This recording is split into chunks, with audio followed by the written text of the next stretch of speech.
नमस्कार दोस्तों। हाल ही में पश्चिम बंगाल के अंदर जो ईस्टर्न फ्रंटियर राइफल्स है उसका हाल ही में पुनरुद्धार किया गया है। पश्चिम बंगाल के जो मुख्यमंत्री हैं शुभेंदु अधिकारी, इनके द्वारा हाल ही में इस जो ईस्टर्न फ्रंटियर राइफल्स हैं इसकी जो संख्या है बटालियंस की, वो हाल ही में इसमें वृद्धि की गई है। इसके साथ ही इसमें महिलाओं के लिए आरक्षण भी सेट किया गया है।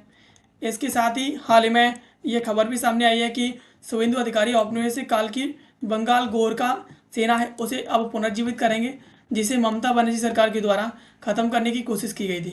यानी यहाँ पर पॉलिटिक्स में देखने को मिल रही है कि शुभेंदु अधिकारी जो बीजेपी से हैं और पश्चिम बंगाल सरकार जिसमें पहले ममता बनर्जी थी जो टीएमसी से थी, उनके द्वारा इसकी बटालियंस थी उन्हें घटा दिया गया था। तो इनके द्वारा डायरेक्टली ममता बनर्जी के ऊपर आरोप लगाया है कि इसके द्वारा इसे ख़त्म करने की कोशिश की गई थी।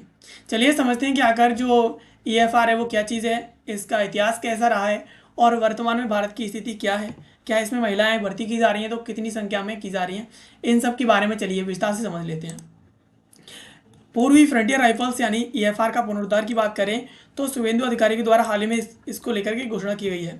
पश्चिम बंगाल के मुख्यमंत्री शुभेंदु अधिकारी ने करसियांग में एक सभा को संबोधित करते हुए यह ऐलान किया है कि उन्होंने कहा, आने वाले महीनों में 1000 से अधिक गोरखा युवाओं को ईएफआर में भर्ती किया जाएगा और इसमें 30% सीटें हैं वो महिलाओं के लिए आरक्षित होंगी। यानी इसमें 1000 युवाओं को भर्ती किया जाएगा, जिसमें से 30% जो सीटें हैं वो महिलाओं के लिए आरक्षित होंगी, यानी 30% इसमें महिलाएं भर्ती होंगी।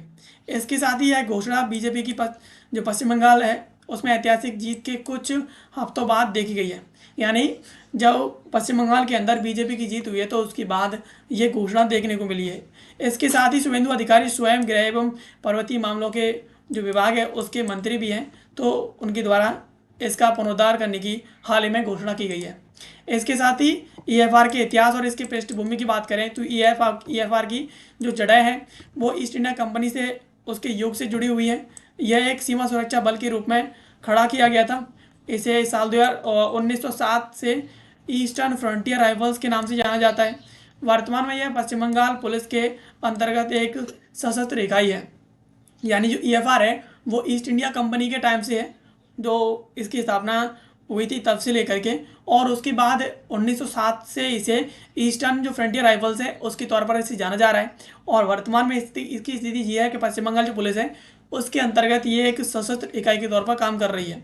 इसका जो मुख्यालय है वो खड़गपुर पश्चिम जो मेदिनीपुर है उसमें स्थित, जो सलूका में स्थित है, जो उत्तरी बंगाल की पहाड़ियों से बहुत दूर है।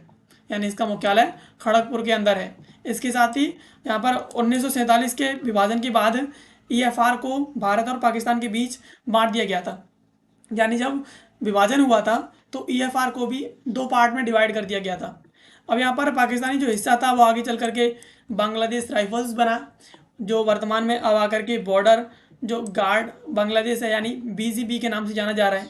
बॉर्डर गार्ड बांग्लादेश के नाम से जाना जा रहा है, जो बांग्लादेश की जो सीमा है भारत से जुड़ी उस सीमा पर तैनात है। इसके साथ ही ईएफआर की जो सैन्य उपलब्धियां हैं उसकी बात करें तो प्रथम विश्व युद्ध WWI और द्वितीय विश्व युद्ध WW सेकेंड वर्ल्ड वॉर, उसमें इस बल ने सक्रिय भूमिका निभाई थी। यानी जब फर्स्ट वर्ल्ड वॉर हुआ था, सेकेंड वर्ल्ड वॉर हुआ था, तो उस वॉर के दौरान जो ईएफआर है उसके द्वारा अपनी सक्रिय भूमिका निभाई थी। इसके साथ ही 1962 के जो भारत चीन युद्ध हुआ था उसमें ईएफआर ने चीनी आक्रमणकारियों के खिलाफ मोर्चा संभाला था। इसके साथ ही 1965 में भारत पाकिस्तान युद्ध हुआ था तो इसमें भी ईएफआर के द्वारा अपना काफ़ी बड़ा योगदान दिया गया था।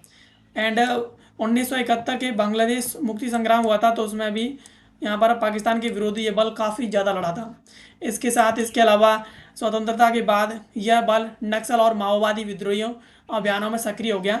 यानी जब स्वतंत्रता प्राप्त भारत के द्वारा कर ली और ये जो बल था ईएफआर, उसे इतना ज़्यादा नेतृत्व तो नहीं मिला, तो ये नक्सलवादी और जो माओवादी विरोधी अभियान थे तो उनमें भी ये काफ़ी ज़्यादा सक्रिय रहा है, उनके खिलाफ भी रहा है। इसके साथ ही ईएफआर और गोरखा समुदाय है उसका काफ़ी गहरा यहाँ पर संबंध रहा है।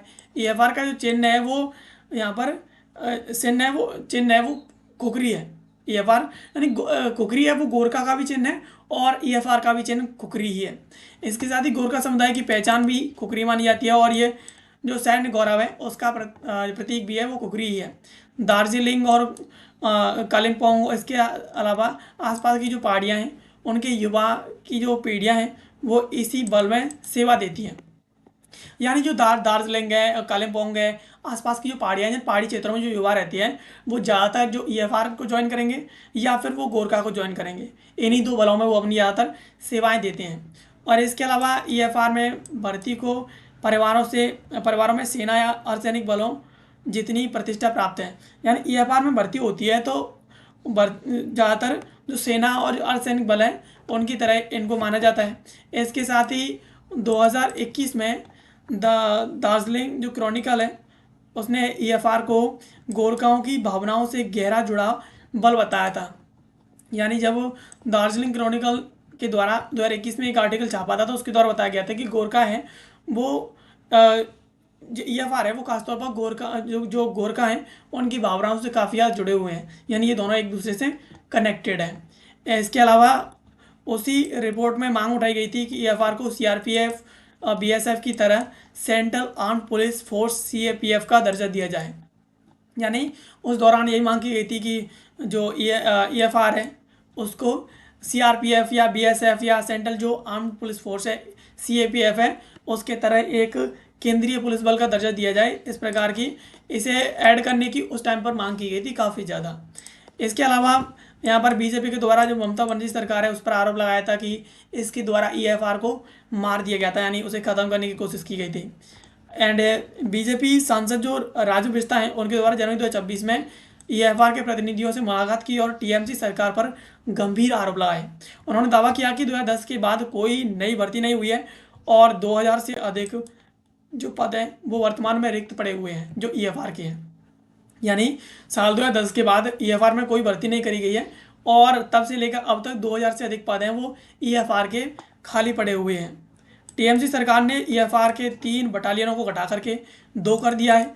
इसके साथ ही उनके द्वारा ये भी आरोप लगाया गया कि टीएमसी सरकार ने पहले 3 बटालियन थी, अब उन बटालियन को घटा करके 2 कर दिया है, जिसे बीजेपी ने जो है जिसे बीजेपी ने बल को कमज़ोर करने की साजिश बताया।